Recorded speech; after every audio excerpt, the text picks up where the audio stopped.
ሰላም ጤና ይስጥልን። የጊዮን ዜና መረጃዎችን እንሆ። በቅድሚያም እንኳን ለአድዋ ድል በዓል በሰላም በፍቅር አደረሳችሁ። አፋብን በ130ኛው የአድዋ ድል እንዲህ ይላል። አድዋ የነጻነት፣ የአንድነት፣ የአይበገሬነት፣ የራስ በቅነት ውጤት ነው።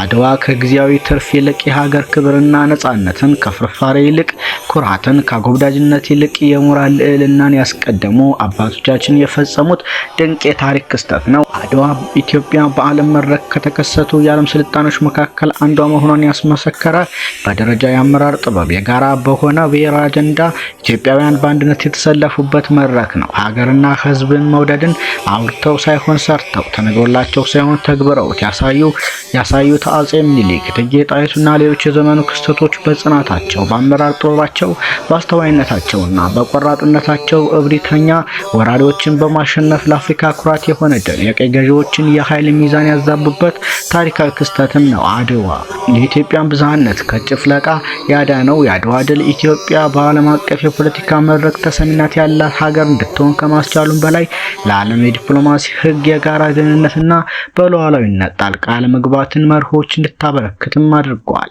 የአማራ ፋኖ ብሔራዊ ንቅናቄ ለመላው ኢትዮጵያውያን እንኳን ለአድዋ ድል 130ኛ ዓመት አደረሳችሁ ይላል።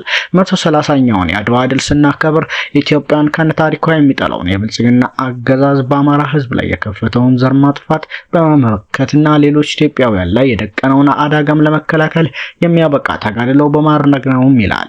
ከአድዋ መንፈስ በተቃራኒ የተሰለፈው የአብይ አህመድ ቡድን የሀገሪቱን የመከላከያ ተቋም አመራር ለአረብ ኤሚሬቶች በማስረከብ ኢትዮጵያውያንን በባዕዳን ወንበዴ ሀገራት ድሮንና ጀት በማስጨፍጨፍ ታሪክ ይቅር የማይለው አሳፋሪ ተግባር በመፈጸም ላይ ይገኛል። ባንዳነትንና ባዕዳነትን ከአረመኔነት ጋር የተላበሰው የብልጽግና አገዛዝ በማስወገድ ሀገራችንን ካልተነገረው የአረብ ኤሚሬትስ ቅኝ ግዛት ለማላቀቅ በቁርጠኝነት የምንታገል መሆኑን በዚህ አጋጣሚ እናረጋግጣለን ሲል ይቋጫል። ይህ በእንዲህ እንዳለ የአፋብን ምኒልክ እዝ ልዩ ዘመቻ አሃድ ዘመቻ መሪ በነበረው ሰማዕቱ አርበኛ ፍሬው አለና ስም በተሰየመው ዘመቻ የአፋብን ምኒልክ እዝ ታላቅ ድል ተጎናጽፏል። በምዕራብ ወሎ ግንባር የ11ኛው እዝ 203ኛ ኮር ሰራዊት ድባቅ ተመቷል። 2 ሞርተር 82 ሚሜ ከበርካታ የቡድንና የነፍስ ወከፍ መሳሪያ ጋር ተማርከዋል። በርካታ ጠላትም ተደምስሷል። በዚህ ዘመቻ መቅደላ፣ ተንታ፣ አማራ ሳይንትና ወግድ ወረዳ ውስጥ ታሪክ ተሰርቷል። መቅደላ ወረዳ ውስጥ የአፋብን ምስራቅ አማራ ቀጠና ምኒልክ እዝ ልዩ ዘመቻ ሰራዊት ንጉስ ሚካኤል አሊኮርና የልጅ ኢያሱ ኮር በቅንጅት በሰሩት ኦፕሬሽን የመቅደላ ወረዳ መቀመጫ ማሻ ከተማን ጨምሮ ሌሎች ታዳጊ ከተሞችን በወገን ኃይል ቁጥጥር ስር ገብተዋል።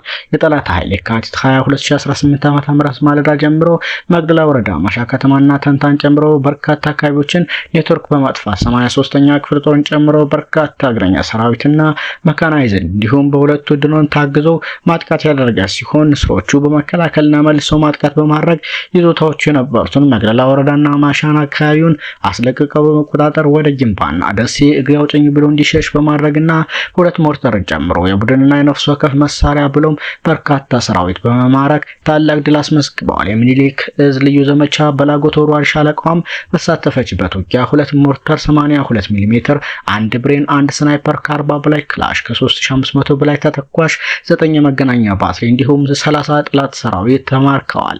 ልጅ ኢያሱ ኮር 23ኛ ክፍለ ጦር 1ኛ ሻለቃ ወደ ታንታ ከተማ ማጥቃት በማድረግ በርካታ የጠላት ሰራዊት በመደምሰስ ታንታ ከተማን በቁጥጥር ስር አስገብተዋል።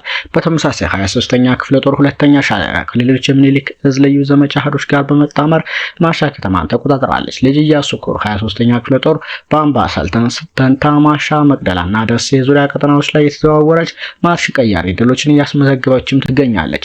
በሌሎች ደቡብና ምዕራባዊ የወሎ ወረዳዎች ምኒልክ እዝ ሀዶች ጠንካራ የማጥቃትና የመከላከል ውጊያ በማድረግ ላይ ይገኛሉ። በአጠቃላይ በዘመቻ አርበኛ ፍሬው አለና ጠላት በመቶዎች ሙትና ቁስለኛ ያደረገ ሲሆን በዘመቻ የተሳተፉ ሁሉም የምኒልክ እዝ ሀዶች ያስመዘገቡት ድል 2 ሞርተር፣ 7 ብሬን፣ 6 ስናይፐር፣ ከ100 በላይ ክላሽንኮቮች ከበርካታ ተኳሽና ከ30 በላይ የጠላት ሰራዊት ጋር ተማርኳል። ሰሞነኛ መረጃዎች እነኝን ይመስሉ ነበር።